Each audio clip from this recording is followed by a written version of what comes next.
Salut à tous, ici Grégory.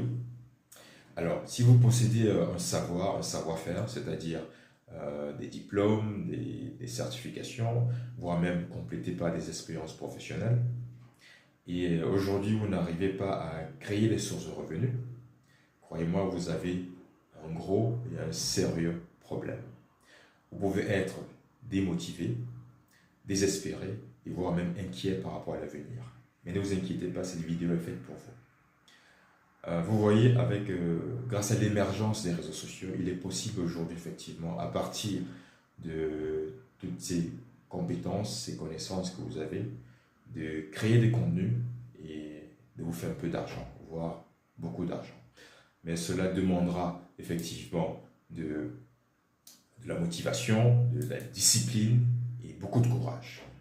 Permettez-moi de partager une bonne pratique issue de mon expérience personnelle. Je me souviens quand j'étais en terminale, on avait une compatriote du nom de Corinne qui malheureusement nous a quittés il y a 1 ou 2 ans. Alors elle donnait des coups de soutien en français à des élèves qui, bien évidemment, ne s'exprimaient pas en français. Une nationalité russe, ou chinoise, la plupart qui venaient d'Europe de l'Est. Alors j'étais très étonné du fait que, au bout d'1 ou 2 mois, ces élèves parvenaient à s'exprimer en français. Alors un jour, j'ai approché Corinne et je lui ai posé la question. Mais Corinne, comment tu fais? Elle m'a dit, ben, rien, on travaille juste tous les jours, on pratique, et puis voilà.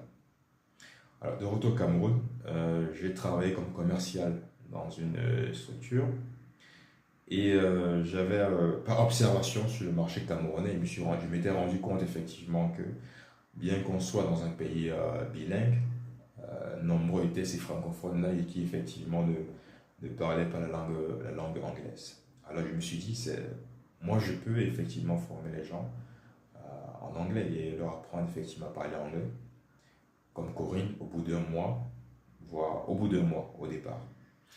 Et je me suis souvenu de